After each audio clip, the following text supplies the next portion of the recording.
Excuse me, sir, is this the Delta House? Sure. Come on in. They have cold beer and action on the game. I'm shocked to find that gambling is going on in here. It's time for the Degenerates Next Door. Dollar bills, y'all. So if you just moved here from Mars, let me reset what's going on here. The Indiana Hoosiers are the number 2 football team in America. And the biggest game of the week in the SEC is Missouri and Vanderbilt. Welcome to 2025. My name is Jason Hammer. I do the Hammer and Nigel show in Indianapolis alongside number 1 rated radio host in his own right and former elected official and tax-cutting machine, Rob Kendall, joins us. Rob, how are you? Doing great, man. How are you, brother? So we're going to get to your Indiana Hoosiers in just a little bit. Now, I know you're a Notre Dame fan, but you've got a degree on your wall from Indiana University. That's right. General studies, baby. There ain't no stupid people getting out of the general studies program. No, not at all. So we will have your play on the Hoosiers in just a little bit. But the game of the week, again, in the SEC, the same conference that has Alabama, that has LSU, that has Tennessee, that has Georgia. Number 15, Missouri, at number 10, Vanderbilt. They're not the Commodores anymore, baby. They've earned the right to be called the Commodores. Vandy, 2.5-point home favorite this Saturday, Rob. All right, so the little man. You? We keep saying, like, people are going to figure him out, but he keeps winning games. Oh, Diego Pavia. Okay. Yeah, I thought you were going to say Diego Morales, the Indiana Secretary of State. Another little man. Okay, so how good actually is this dude? And that's what this sort of comes down to. Because Missouri's getting 2.5. Yes. It's at Vandy. Correct. The Vandy crowd got pretty ruckus, like the Alabama game last year, so it's not like there's no home field advantage. But Missouri's got a pretty good run defense. And if they can stop him, they can basically shut this thing down. I also think player by player, Missouri is better. I'm going to take Missouri getting the 2.5. Yeah, these teams went to overtime a year ago, and it came down to a missed field goal. Vandy's kicker missed the kick. Missouri won by 3.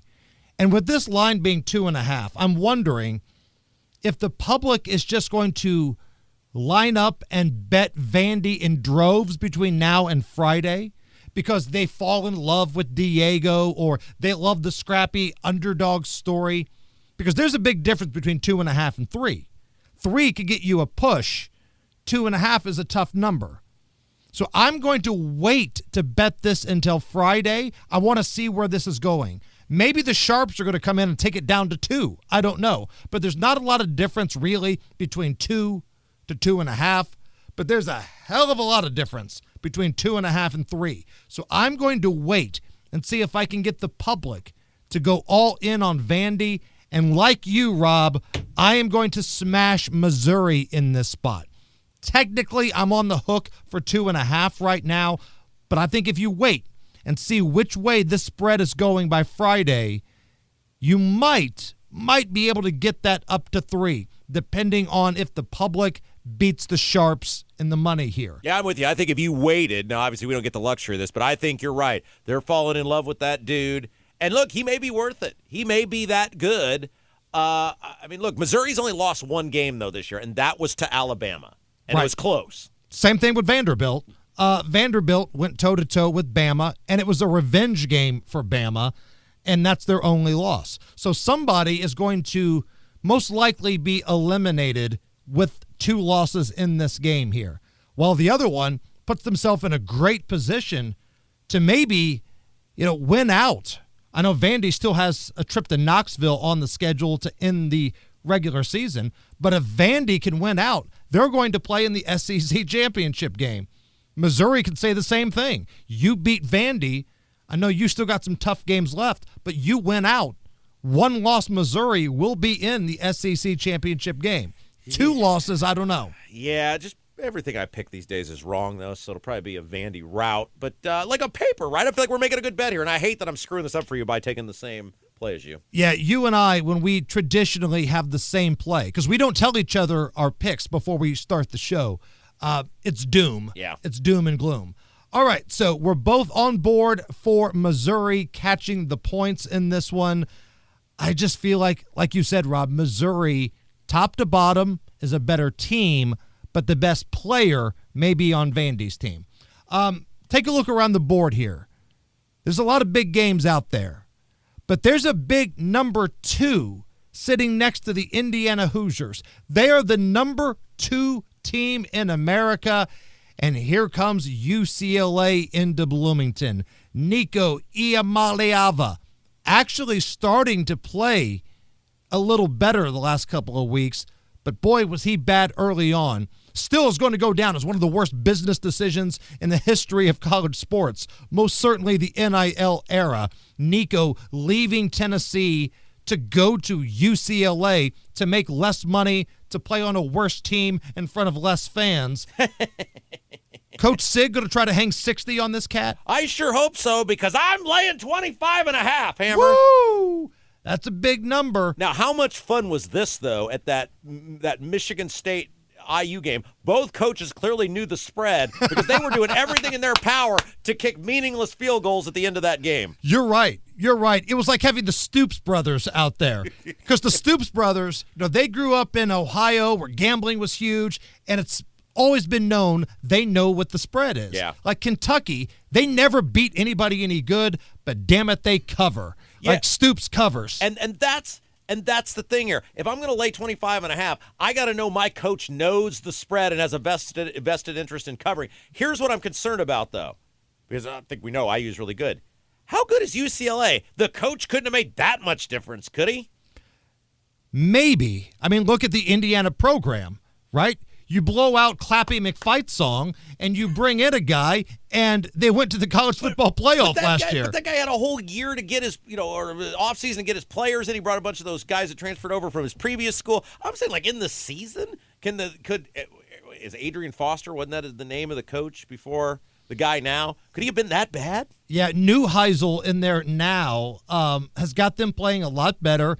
Nico looks a lot better. But what do we know about the weather in Bloomington this Saturday? Because I know it's starting to feel like fall in Indiana, and whether it's USC or UCLA, those Cali schools do not like to fly cross-country and be outdoors where it might be 50 and then a little bit of rain. They don't like that. Yeah, so we got a chance of rain. I was thinking maybe they didn't work in my favor because IU moves the ball so well, but you're right. Those guys not going to work in their favor either. So, I mean, sometimes you just got to trust your gut, right?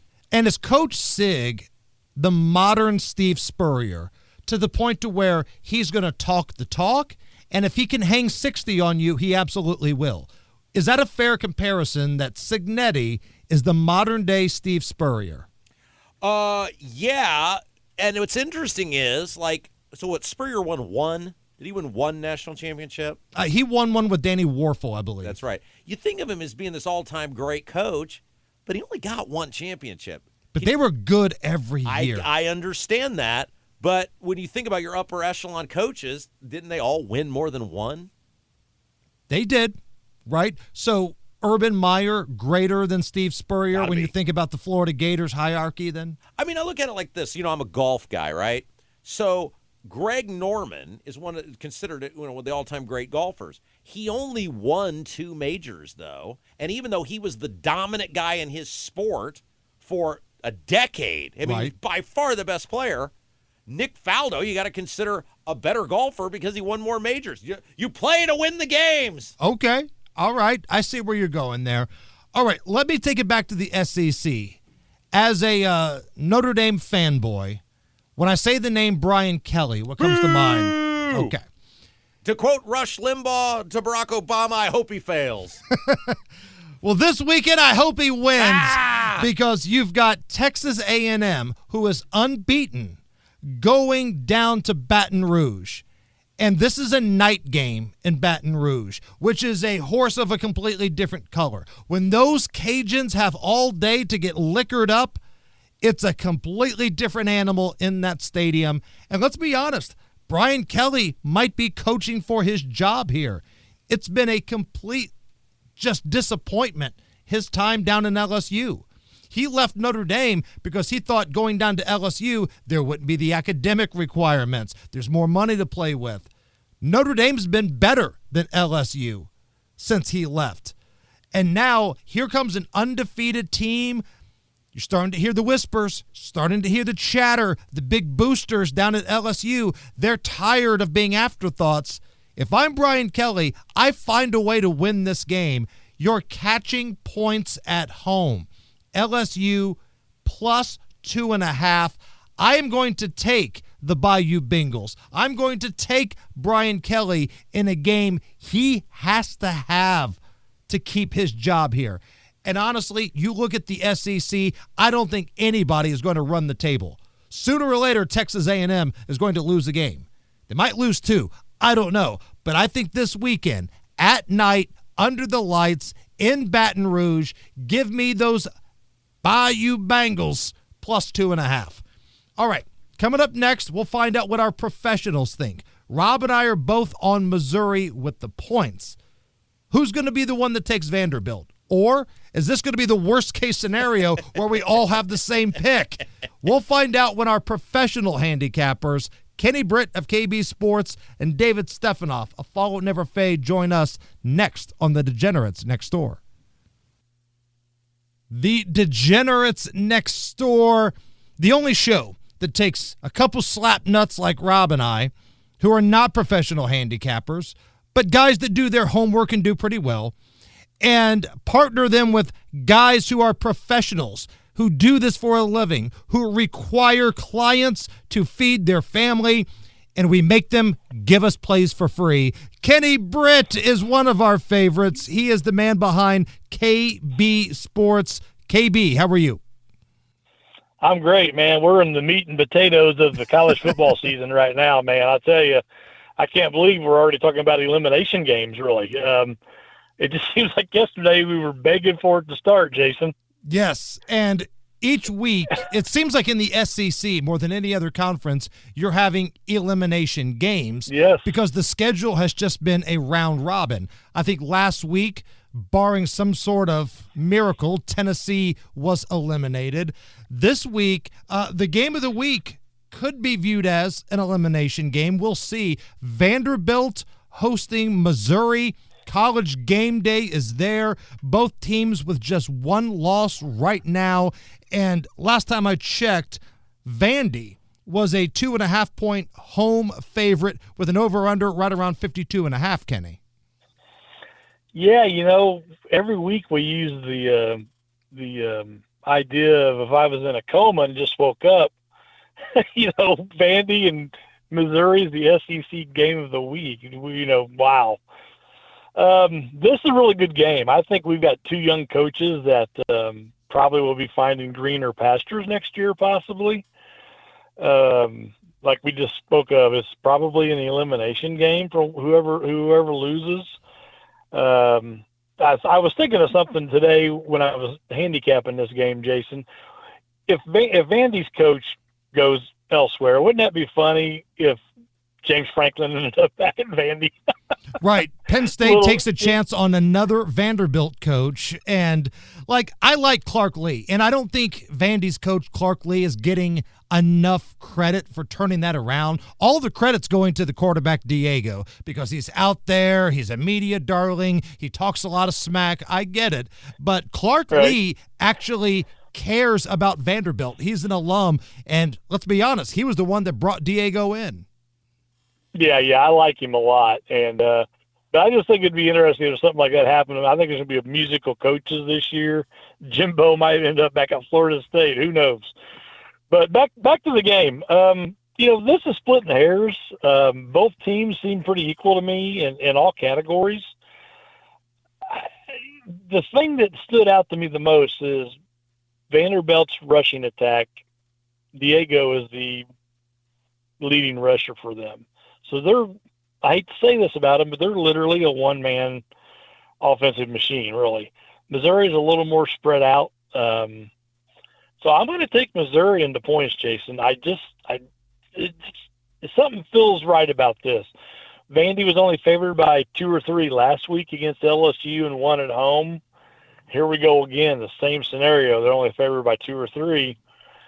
And I just think Missouri's got something going on there.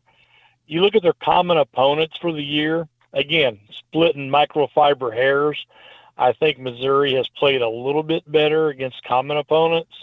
I think they're a little more diverse on their offense, where Vandy is Diego. So I'm taking Missouri and the points. I don't know if you guys have made your picks yet. Oh, but, we have, and we all have the same pick, which is starting to make me freak out just a little bit. I'm on Missouri. Rob's on Missouri. You're on Missouri. No. I haven't spoken with David. He's coming up here next, but there's a chance that we could be looking at a golden sombrero if David jumps on board too. This will be nuts. Yeah, just so the listeners know, we don't talk before we make our selections. So. Right. All right. Well, wow. Okay. I don't know if this has happened yet. So first 3 picks are all Missouri with the points. And again, we'll have professional handicapper David Stephanoff coming up next. All right. Now, I'll let you pick any other game on the board, Kenny. Rob is on the Hoosiers. I am on LSU taking some points, a night game down in Baton Rouge. Where are you wanting to go? Yeah, that's going to be a really good game. I'm going to keep this quick and simple. Pittsburgh, NC State, 2 coaches that are real likable, have been with their programs for a long time, and Narduzzi and Doran. Both teams average well over – actually, Pittsburgh almost averages 40 points a game. I like NC State's quarterback. He's a sophomore, C.J. Bailey. Didn't play real well against Notre Dame, but that was Notre Dame. He's moving up the draft ladder for 2027 draft. He's just a sophomore. But I think this total's too low. It's 56.5, Jason. I really like the over. Pitt, NC State, over 56.5. Really like that one a lot. All right. So, Kenny, we are in the mix of World Series. We've got NBA, which gets going tonight. NHL's going on. Breeders' Cup action's right around the corner here. If somebody wants to become a client of yours and take advantage of all of the things going on in the sports lexicon, how can they find you? Yeah, Monday is the sports lexicon where all 4 major sports are playing at the same time. So that's awesome. I'm on Facebook, KB Sports. Like Jason mentioned, the Breeders' Cup is next weekend, Friday the 31st, Saturday the 1st. We'll kind of touch base on that real quick next week. NBA starts tonight, college couple weeks, football, college, and pro. Jason, I finally had a crushing week last weekend, and football, I went 13-4 in college and pro football last weekend. I'm talking, crushing weekend. So let's keep it rolling, guys. KB Sports on Facebook. And after you get off the phone with David, if we're all on Missouri, boy, I don't know what. Hammer Vanderbilt if David is on Missouri. Hammer Vanderbilt. That's right. All right, brother. We'll talk on Thursday for the big NFL show. All right, guys. Thank you. Have a good one. All right. I'm really curious to see what our other professional handicapper has to say about our game of the week, because I don't believe we've ever had a week where all of us have the same bet on the game of the week. David Stephanoff, the man, the myth, the legend, the CEO of followneverfade.com. So, David, I'm not sure if you've been listening here, but I am on Missouri getting the points. Rob is on Missouri getting the points. And Kenny is on Missouri getting the points. This is starting to freak me out a little bit here. Okay. Where are you? Okay. Now, we have an off the group chat. And every time we're on the same team, what happens, Hammer? The opposite. Okay, opposite. Well, I'm not going to do that. I'm on Vandy. I'm going to be the contrarian of the 3. I'm on Vandy this week. That's going to be my play in this game, Hammer. I like to hear why. I got my few things like this game, but why are you so why are you so high on Missouri? So a couple reasons, and it's not that I'm high on Missouri. I just think this is going to be a really close game. They went to overtime a year ago, and it came down to a missed field goal. And honestly, as a Missouri backer here, I feel like if I wait later in the week, the public's going to fall in love with the little man, Diego, and I can probably get this up to a field goal. But I think it's two very similar teams. But with Vanderbilt, it's a one-man band. And, okay, now you guys are the hunted. For so long, Vanderbilt kind of made their name by being the scrappy little upstarts, right? They had the quarterback nobody wanted. They have all these recruits that nobody wanted. Well, guess what? Now you're in the top 10, and in the SEC every single week, you got to bring that same intensity. And I just think Missouri is better top to bottom. I think you're right about these teams being almost kind of identical or similar to each other.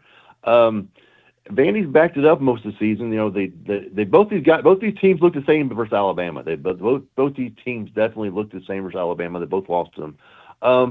I just think Vandy's the hot team here. I got a couple of things. I looked at this game. Both these teams and all their the total here in this game, nobody's saying anything about the total. The total in this game said like 54-55. Both these teams played 6 conference games so far this year, and only one game out of the 6 have went over. So Vegas begging you to take the over in this game. And that was Vandy. That was the last game. Vandy LSU was over. The rest of them went under between all conference games with Vandy and Missouri. So that's kind of looks like defense might be the play here in this game. I just think Missouri, like you said, they're spitting images of each other. Last time I checked, Missouri won 3 conference road games in a row. Was Hammer? Never. It's never happened. That's what I'm banking on. I just think Vandy's the team here. They got the momentum. I just don't. All the money's coming on Vandy, and the lines went to 1.5, 2.5 real early on it. Went from 1.5, 2.5 early. I think some dogs. This dog is. Can Missouri keep it going on the road? They had a tough game versus Auburn last week. That was a tough matchup. Auburn's coach is horrible, but I think I don't think they can do. I don't think they can win 3 in a row on the road. I'm laying the points with Vanderbilt here. Okay, so I'm actually glad you did that, right? Because now all of us are not on the same game, which would have automatically meant we would have had to hammer the other side, because that seems like it's how it works.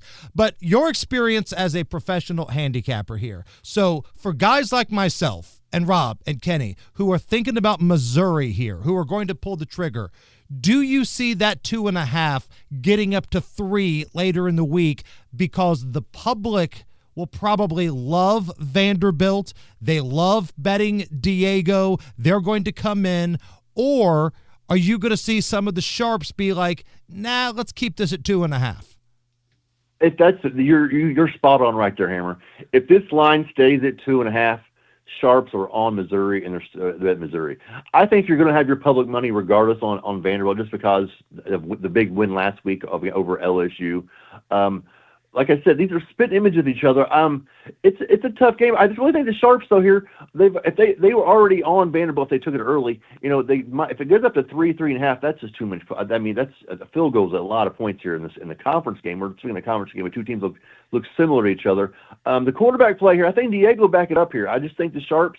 Watch it later in the week. You're right. Later in the week, the public's definitely probably going to put money on the favorite. The line don't move much up higher. The play must be Missouri. But I'm sticking with the play here. It was early in the week. It was 1.5 up to 2.5 some places. I'm sure you can get 3. I'm sure some guys are going to buy it up at 3 all day long because that's just a key number in college football. But yeah, you're right there. Yeah, keep an eye on this because honestly, there's not a lot of difference between 2 to 2.5, but there's a world of difference between 2.5 to 3. So whichever way that line's starting to go, probably when you want to make your bet. All right, so David, you get to pick any other game on the board here. What do you got? Okay, so I've been cold on college football here on the podcast, guys, but I'm giving you my number 1 VIP play. It's not even been released to VIP yet this week. I'm releasing to you guys first. Friday night. We got a Friday night football. We got Virginia Tech playing California. This line opened up at 2.5 Virginia Tech. It shot up to 4. You got a 5-2 team on the road against a 2-5 team with a no coach at Virginia Tech. This line's almost doubled. I'm gonna take Virginia Tech Friday night against Cal Bears. Cal Bears, when they played good teams, they do not show up. Yes, they beat Bill Belichick last week in the North Carolina Belichicks. They lost to Duke by 20. They beat a horrible Boston College team. They got blown out at home by San Diego State. They beat a horrible, no offense team, Minnesota team. I like Virginia Tech in this spot. It's hard to come into the Blacksburg on a Friday night. It's going to be nuts. I'm taking Virginia Tech. It's 4.5 right now. We're going to buy the hook. We're going to take Virginia Tech -4 Friday night. It's my number one college play of the week against California. Laying the taking the Hokies -4 versus the Cal Bears. Friday night, 7:30. All right, so David is on the V's. He's on Vandy. He's on Va-Tech. You got it. Man, there's a lot of stuff going on right now. World Series, NBA gets rolling tonight, college basketball right around the corner, and, of course, the football is still happening. If somebody wants to become a VIP client of yours, how can they find you? Facebook, TikTok, Instagram, YouTube, Twitter, message directly, sign up. Like Hamer said, we got the Sports Equinox coming up next week. We got baseball, World Series starting. NFL's mid-season. We're 40-24 in NFL. NCAA football, 37-31. We're everywhere. Facebook, TikTok, Instagram, YouTube, Twitter. Like I said, NBA starts tonight. I get an NBA package. My NBA package, NCAA basketball package, is a hefty price. When you sign up for my basketball package, you get football free for the rest of the year. Sign up. Thank you, Hammer, again for having me. Rob Kendall, Mayor of Brownsburg, Kenny Britt, KB Sports, and shout out to all the degenerates out there. Let's have a great week, and don't forget to follow Number Fade. All right, coming up next, Rob Kendall's going to get nuts, and we've got a controversial degenerate special. Couple more plays for you, all free, all fun. Come on back. We're the Degenerates Next Door. Back on the Degenerates Next Door. Point of order. I have a question, Rob. Yes. Can it be considered a degenerate special if it involves teams from the Big Ten? Who are they? Rutgers and Purdue. Oh, totally. Cue up the band. It's time for Hammer's Degenerate Special. Here we go. Rutgers at Purdue. You guys can watch all these other games. My eyes will be glued to West Lafayette at noon as Rutgers, coming in off of an embarrassing beatdown at the hands of Oregon, takes on Purdue, coming in on the heels of an embarrassing beatdown at Northwestern. Rutgers is a 3-point road favorite here. The over-under is 59. And here's the tale of the tape. Purdue fired their coach last year, 1, because he was awful, and 2, couldn't win any conference games. Well, Purdue has lost each of its last 13 games against conference opponents. Have not won one this year. Purdue has failed to cover the spread in each of its last 7 October games against non-ranked teams. They can't cover against non-ranked teams. Purdue failed to score at Northwestern last week in front of maybe 500 rabid fans in Evanston. They don't even have a stadium. Purdue couldn't score last week. And here's why I'm taking the Boilermakers this week. They can't. I mean, there's no way they could be this bad 2 weeks in a row. Go back 2 weeks ago. They had Row Your Boat guy beat in the fourth quarter before giving up a very Purdue-like 14 points in 7 seconds. Yeah, that's right. 14 points in 7 seconds. So if you can get that version of Purdue at home against a deflated Rutgers squad who just got depantsed by an angry Oregon, and now they've got to come cross-country and play at about 50 degrees in the rain in West Lafayette, Indiana, I'll take the 3. Give me the field goal. Bang that big-ass drum. Give me the Boilermakers. I want the 3 points. And yes, this is Purdue's last chance to win a conference game. That's it. Because they got Ohio State coming up. They got Indiana coming up. They ain't winning any of those games. And I have a future bet on Purdue over 0.5 Big Ten conference wins. It comes down to this. Boilers, I don't like you, and you don't like me, but we're in this thing together, baby. Give me Purdue +3, sprinkle the money line. Now, with that being said, Rob, I have a question for you. Are you ready to get nuts? All right, want to get nuts? Come on. Let's get nuts! Now you want to get nuts? Come on! Let's get nuts. We got a lot of stuff going on here. We got the World Series. We've got football, NFL and college. We've got the NBA starting back up tonight, Rob. Any number of places where we can get crazy. Well, Hammer, if you would mind queuing up the music for me. Sometimes in life, you got to have some courage. You got to step up for yourself. You got to step up for your state. You got to step up for your city. And today, even though everything is stacked against them, I do believe in miracles, and I do believe in the unbelievable. And that is why, despite losing their star player and perhaps the best player in the entire league for an entire season, I am going in today, October the 21st, 2025, with the Indiana Pacers at 155 to 1 to win the whole thing. Whoa! Whoa! So, I don't know if Tyrese Halliburton's the best player in the NBA, but that's a hell of a speech, and that's a hell of a bet. And yes, that truly is how we get nuts. All right, you want to get nuts? Come on. Let's get nuts. Lights out. Now you want to get nuts? Come on. Let's get nuts. I made a bet that they would just make the playoffs. I got 3-1, and I felt good about that. But remember last year, I got them at the All-Star break at 125 to 1, and we were one game away from winning. So is 155 really all that unbelievable? The East stinks. The East is certainly open because the Celtics, like the Pacers, have their best player out for the year. That's right. So who do you got in the East? The Knicks, the Cavs. I mean, they're good. Donovan Mitchell's good. But what if? Like, what if it's, remember when Kyle Schwarber for the Cubs was out all year and then came back right at the World Series and he was like their best player? They won the whole thing. What if Halliburton could miraculously come back at the playoffs or something? I don't know. It's 155 to 1. It's $1. What are we going to do with $1? I love it. I love it.